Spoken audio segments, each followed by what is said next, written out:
सबके ऊपर होने पाए। पिता परमेश्वर हम धन्यवाद देते हैं, हम धन्यवाद देते हैं, हम धन्यवाद देते हैं। पिता परमेश्वर कहते हैं कि आपके जैसा कोई नहीं। पिता परमेश्वर जितने देखने वाले और जितने सुनने वाले हैं, पिता परमेश्वर उन सबको मैं आपको कमिट करता हूँ, अपने आप को आपको कमिट करता हूँ। कहते हैं कि पिता परमेश्वर आपकी मर्जी हम सबके जीवनों में होने पाए। पिता परमेश्वर हम धन्यवाद करते हैं, सारा आदर महिमा हम आपको देते हैं यीशु मसीह के नाम से। आमीन, आमीन, आमीन। आज का दिन यहोवा ने बनाया और हम इसमें आनंदित हैं। हालेलुया। हम क्या हैं इसमें? आनंदित।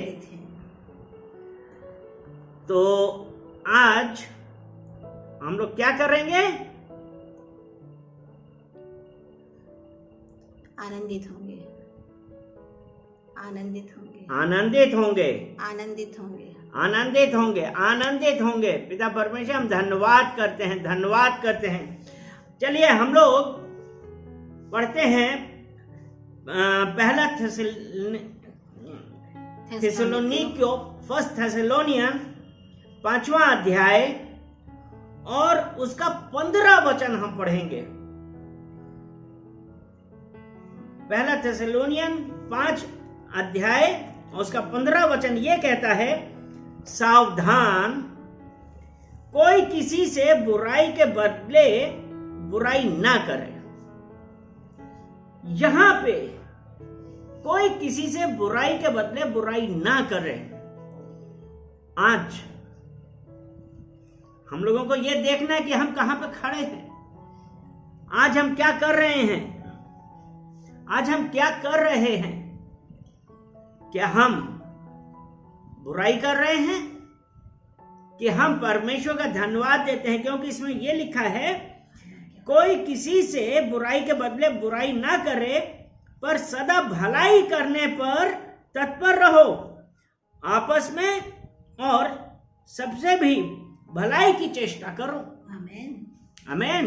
तो क्या आज हम क्या कर रहे हैं? भलाई की चेष्टा कर रहे हैं कि हम बुराई करने के लिए तत्पर हैं? और आज हम जो एक मसीही जीवन में जी रहे हैं, और मसीही लोगों के लिए एक सबसे इंपॉर्टेंट बात क्या है? वो यही है कि बुराई के बदले बुराई ना करें। अगर हम रोमियो उसका 12 अध्याय और उसका 17 वचन जब पढ़ते हैं, रोमियो 12 उसका 17, रोमन्स 12 वर्स 17, उसमें यही लिखा है, बुराई के बदले किसी से बुराई ना करो। बुराई के बदले किसी से बुराई ना करो। जो बातें सब लोगों के निकट भली हैं, उनकी चिंता किया करो। आज कहां हम जा रहे हैं? आज हम कहते तो हैं कि हम मसीही हैं, हमने यीशु मसीह को स्वीकार किया है, लेकिन क्या जब हमने स्वीकार किया, क्या हमने अपने आप में बदलाव किया है? क्या हमारे अंदर कोई बदलाव आया है कि हम आज भी बुराई करने में लगे हुए हैं? आज भी हम कुड़कुड़ा रहे हैं, आज भी हम एक दूसरे को जज कर रहे हैं। तो मेरे प्रिय लोग, हमारे लिए सबसे जरूरी बात जो ये है कि बुराई के बदले हमको किसी से बुराई नहीं करनी है, वरन जो बातें सब लोगों के निकट भली हैं, उनकी चिंता किया करो। अर्थात हमको ये देखना है कि ठीक है वो बुराई कर रहे हैं, ठीक है, लेकिन हम उनकी भलाई किस प्रकार कर सकते हैं। क्योंकि जो हमने पहले थिस्सलुनीकियों में पढ़ा था ना, पर सदा भलाई करने पर तत्पर रहो, तत्पर रहो। अगर कोई आपके साथ बुराई कर रहा है तो आप क्या करेंगे? आप भी बुराई पे उसके साथ हो जाएंगे? नहीं, क्योंकि अगर हम नीति वचन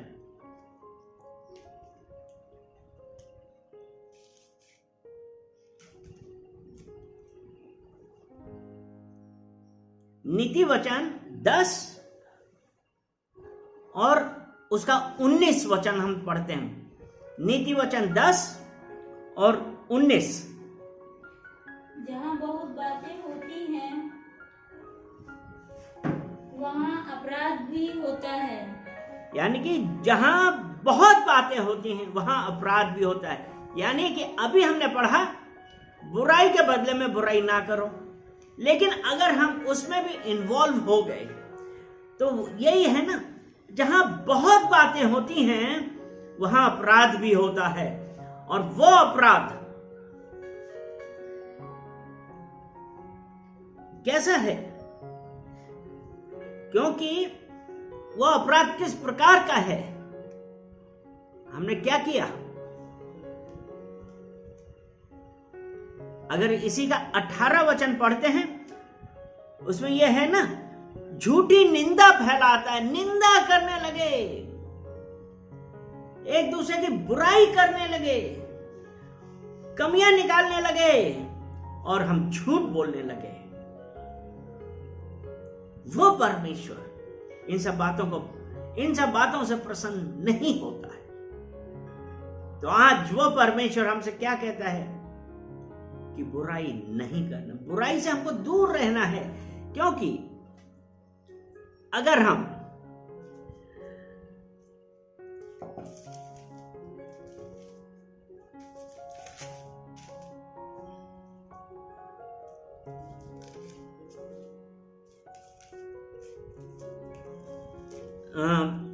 याकूब की पत्री उसका पहला अध्याय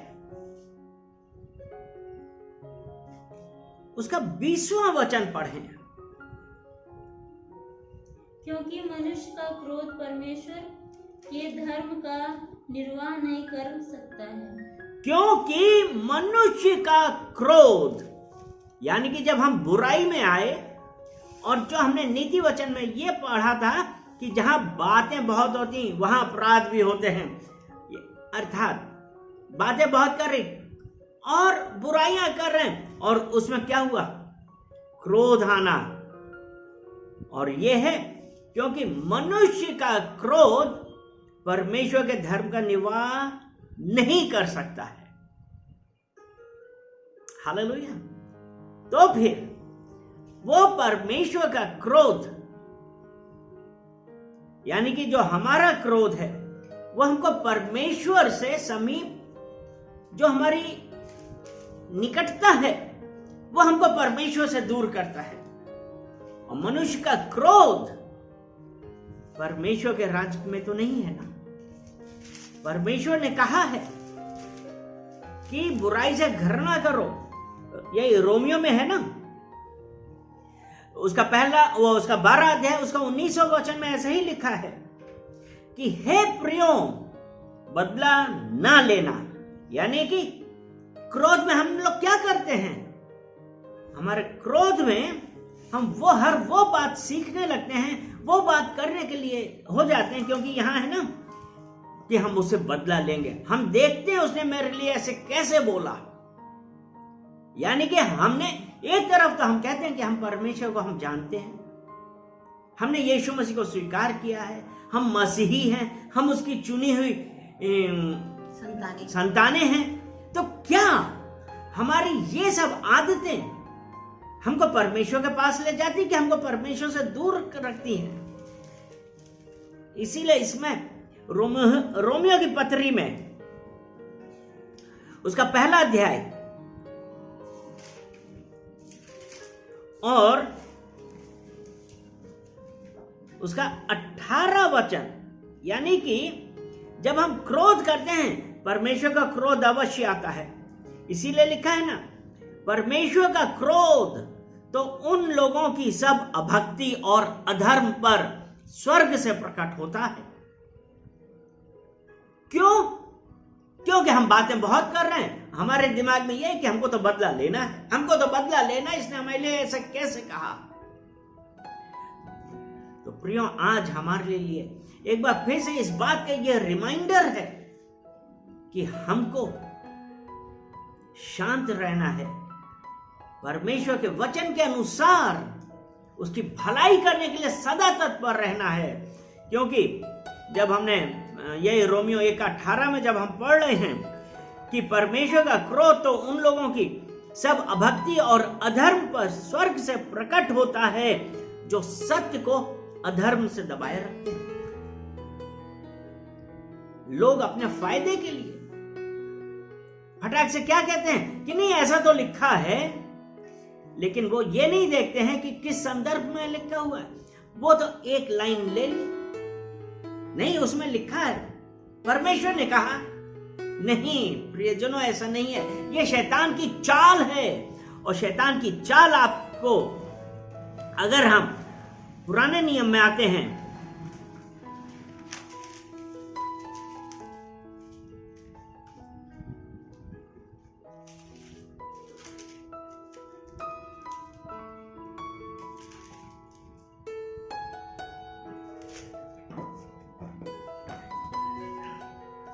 पुराना नियम यिर्मयाह यिर्मयाह उसका 17 अध्याय उसका 9वां वचन, 17 और उसका 9।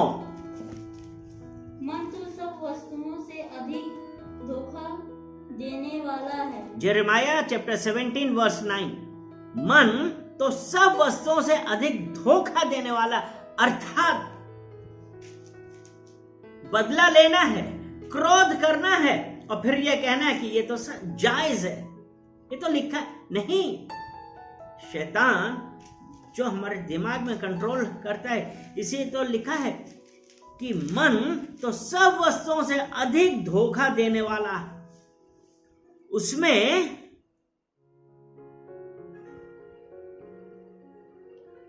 असाध्य रोग लगा है।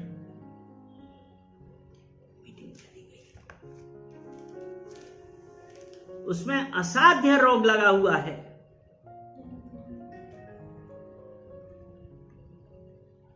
टाइमिंग खत्म हो गई। तो तुम ऐसे कर सकते हो। उसमें असाध्य रोग लगा है, वस्तुओं से अधिक धोखा देने वाला है। ऐसा है, ऐसा मार्ग है जो मनुष्य को ठीक जान पड़ता है। यानी कि क्या हुआ, क्रोध था हमारे दिल में, हमारे दिमाग में क्रोध था, और फिर उसके बाद इसीलिए लिखा है कि ऐसा मार्ग है जो मनुष्य को ठीक जान पड़ता है, परंतु उसके अंत में मृत्यु ही मिलती है। इसलिए किस बात की आज हमको जरूरत है? हम दीन हो कि हम आज इस दुनियादारी में ही व्यस्त रहें, हम दुनिया के सुख विलास में उसमें व्यस्त रहें, जबकि दीन होना हमारे लिए कितना जरूरी हो गया है। अगर हमको उस परमेश्वर से कुछ पाना है अगर हमको परमेश्वर से पाना है, तो हमारे लिए जरूरी है कि हम परमेश्वर के साथ आएं, परमेश्वर के पास आएं और परमेश्वर से माफी मांगे।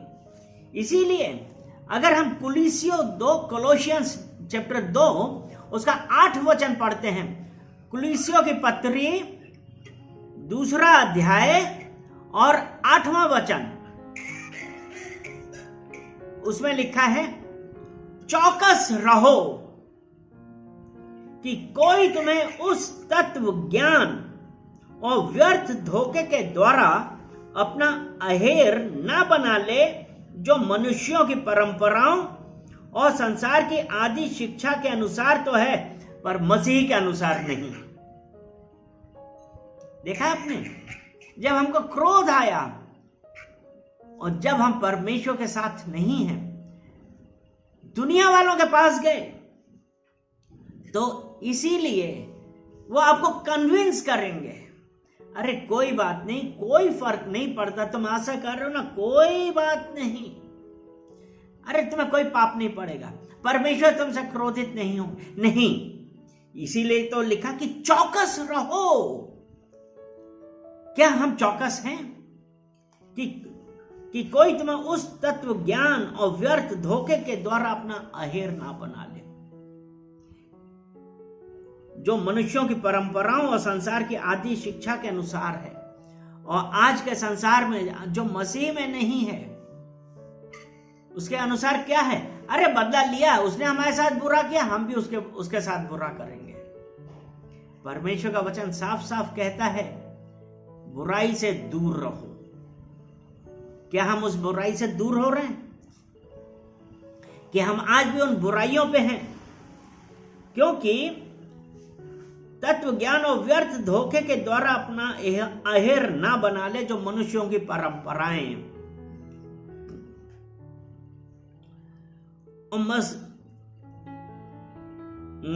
मनुष्यों की परंपराएं क्या हैं?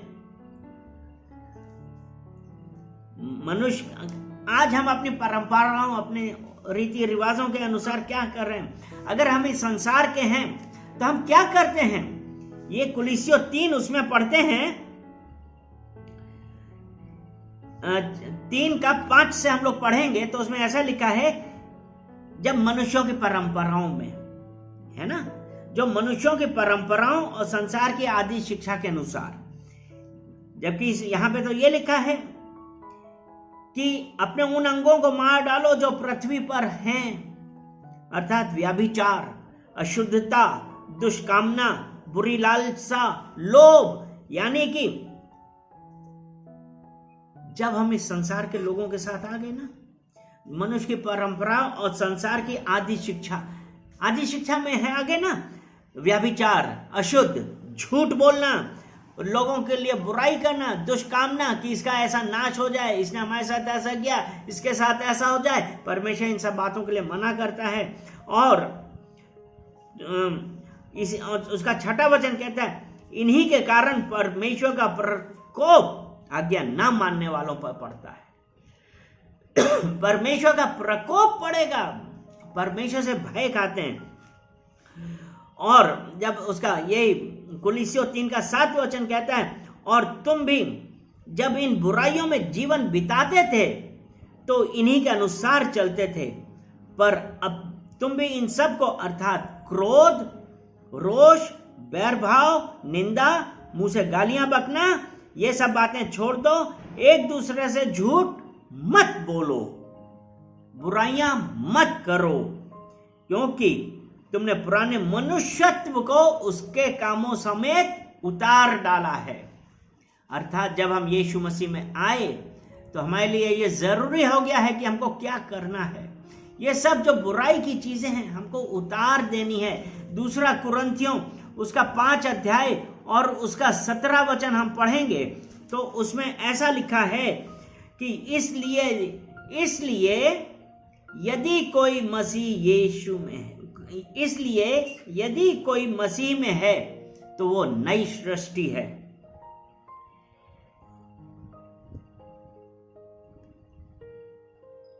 पुरानी बातें बीत गई हैं, देखो सब बातें नई हो गई हैं। क्या हम मसीह में हैं? क्या हमने इन सब बातों से अपने आप को दूरी बना ली है कि आज भी परिस्थिति आई तो हम बदल गए? लेकिन याद रखिए कि जो कोई मसीह यीशु में है वो एक नई सृष्टि है। क्या आप एक नई सृष्टि हैं? कि आज आप उस परमेश्वर को तो नहीं मान रहे, या कहने को तो मानते हैं लेकिन उसकी आज्ञाओं के अनुसार नहीं चलते। बुराइयां, एक दूसरे की बुराइयां, कमियां निकालना। आज हम लोगों में से कितने कमियां निकालते हैं। हम लोग कई बार ये कहते हैं अरे हम वहां पे गए, उनके साथ तो ऐसा था, हम उस कलीसिया में नहीं जाएंगे, हम वहां पे नहीं जाएंगे। मसीही लोग भी ऐसा करते हैं। तो प्रियो, अपने आप को बदलिए, अपने आप को बदलिए, अपने आप को संपूर्ण मन से परमेश्वर के पास आइए, पश्चाताप करिए, क्योंकि परमेश्वर ने जब कहा है कि जब पुरानी बातें बीत गई हैं और जब हम परमेश्वर के साथ आ गए, जब हमारी एक नई रचना हो गई, तो अभी हमको क्या करना है? क्योंकि जब हमने यीशु मसीह को पहन लिया तब हम क्या हैं? रोमियो 13 उसका रोमियो 13 उसका 13 वचन कहता है, जैसा दिन को शोभा देता है वैसे ही हम सीधी चाल चलें, ना कि लीला क्रीड़ा और पियक्कड़पन में, ना व्यभिचार और लुचपन में, और ना झगड़े और डाह में, वरन प्रभु यीशु मसीह को पहन लो और शरीर की अभिलाषाओं को पूरा करने का उपाय ना करो। क्या कहता है? यीशु मसीह को पहन लो। इन सब चीजों, जब ये यीशु मसीह हमारे अंदर है तो ये चीजें हमारे पास से दूर होनी चाहिए। एक अभी और वचन हम बताते हैं, ये पहला यूहन्ना उसका 2 अध्याय उसका 15 वचन कहता है, तुम ना तो संसार से और ना संसार में की वस्तुओं से प्रेम रखो। यदि कोई संसार से प्रेम रखता है तो उसमें पिता का प्रेम नहीं है। यानी कि अगर हम संसार से प्रेम रखते हैं तो हमारे अंदर पिता का प्रेम नहीं है। हमारे अंदर पिता का प्रेम नहीं है, क्योंकि जब अगर पिता का प्रेम नहीं है, इसका क्या मतलब हुआ? जब पिता का प्रेम नहीं है तो हम याकूब की पत्री उसका 4 अध्याय उसका 1 वचन देखते हैं कि तुम में लड़ाइयां और झगड़े कहां से आ गए? क्या उन सुख विलासों से नहीं जो तुम्हारे अंगों में लड़ते भिड़ते हैं? यानी कि अगर हम इन संसार की वस्तुओं से प्रेम रखते हैं तो हमारे अंदर लड़ाई झगड़े आ गए, और सुख विलासों से नहीं जो तुम्हारे अंगों में लड़ते भिड़ते हैं। अर्थात हमारे अंदरूनी यही होता है, काश हमारे पास ये होता, काश हमारे पास ये होता। और ये सब बुराइयों की जड़ है। आपकी इच्छाएं, ये आपकी जो ऐसी इच्छाएं हैं जो संसार से प्रेम की इच्छाएं हैं, तो वो आपको आपके अंदर पिता का प्रेम नहीं है, आपको वो परमेश्वर के प्रेम से दूर रखती हैं। इसलिए ये कहता है पहला यूहन्ना 2 उसका 16 वचन इसीलिए कहता है, क्योंकि जो कुछ संसार में है, अर्थात शरीर की अभिलाषा और आंखों की अभिलाषा और जीविका का घमंड, वह पिता की ओर से नहीं परंतु संसार ही की ओर से है। यानी कि अगर ये सब हैं तो वो हमारे पास पिता की तरफ से नहीं है, हमारे पास इस संसार की तरफ से है। तो अभी हमने पढ़ा था ना कि लोग हमको ऐसी शिक्षाएं देने लगते हैं कि हम परमेश्वर के प्रेम से दूर हो जाते हैं। तो प्रियो, ध्यान रखिए ये कि जब हम मसीह यीशु में हैं तब हम एक नई रचना है। हमको अपने आप को बदलना है, हमको अपने आप को बदलना है, क्योंकि अभी हमने पढ़ा था ना, अभी यिर्मयाह की पुस्तक उसका 17 अध्याय, यिर्मयाह की पुस्तक उसका 17 अध्याय और उसका 7 वचन पढ़ें। उसमें लिखा है, धन्य है वह पुरुष जो यहोवा पर भरोसा रखता है, जिसने परमेश्वर को अपना आधार माना है। धन्य है वो पुरुष। आज इंग्लिश में ऐसा लिखा है, blessed is the man who trust in the Lord and whose hope is in the Lord। आज हमारा भरोसा यहोवा पे है। विश्वास रखिए, ये जितनी भी चीजें हैं, जिन चीजों से हम गुजर भी रहे हैं कि, लेकिन अगर हमारा परमेश्वर यहोवा पे भरोसा है और परमेश्वर को हमने अपना आधार माना है, परमेश्वर हमको इन सब चीजों से दूर करेगा। इसलिए आज हम अपने आप को बदलें और कहें कि परमेश्वर, मेरी मर्जी नहीं वरन आपकी मर्जी होने पाए, क्योंकि परमेश्वर ने यह कहा कि मैं यहोवा मन की खोजता और हृदय को जांचता हूं, ताकि प्रत्येक जन को उसकी चाल चलन के अनुसार अर्थात उसके कामों का फल दूंगा। ये यिर्मयाह 17 उसका 10 था। यानी कि जब हम यहोवा को अपना आधार मानेंगे, उस पर भरोसा रखेंगे, तो परमेश्वर ने कहा ना, मैं यहोवा मन की खोजता और हृदय को जांचता हूं, ताकि प्रत्येक जन को उसकी चाल चलन के अनुसार अर्थात उसके कामों का फल दूं। तो प्रियजनों, आज हमारे लिए ये जरूरी है, ये देखना जरूरी है कि हमारा भरोसा कहाँ पे है, हमारा आधार कहाँ है। अगर आपकी सॉलिड फाउंडेशन यीशु मसीह है, याद रखिए कोई भी परिस्थिति आपको हिला ना पाएगी, क्योंकि आप मसीह यीशु की संतान हैं और आपका आधार एक सॉलिड रॉक है। धन्यवाद देते हैं, धन्यवाद देते हैं, धन्यवाद देते हैं पिता परमेश्वर आपके इन वचनों के लिए कि जिसने कहा है कि हमको बुराइयों से दूर रहना है, द्वेष, जलन, घमंड, बुरी इच्छाओं से, इन सब से दूर रहना है। पिता परमेश्वर, आज हमने अभी तक जो कुछ भी किया, अगर इन सांसारिक चीजों में अभी तक व्यस्त है, पिता परमेश्वर उसके लिए हम पश्चाताप करते हैं। पिता परमेश्वर हमें माफ करिए। और पिता परमेश्वर, हमारा भरोसा आज हम ये डिक्लेयर करते हैं कि मेरा आधार, मेरा भरोसा यहोवा है। यहोवा यीशु मसीह जीवित परमेश्वर है। और आज जब हमारा आधार और हमारा भरोसा यहोवा है, तो मुझे पता है कि कोई भी चीज हमको परमेश्वर के प्रेम से दूर नहीं कर सकती है, क्योंकि आज हमारा भरोसा यहोवा है। हम धन्यवाद देते हैं, हम धन्यवाद देते हैं। हम इस एक वचन पढ़ के और हम इस सभा की समाप्ति करते हैं। और वो वचन है रोमियो 8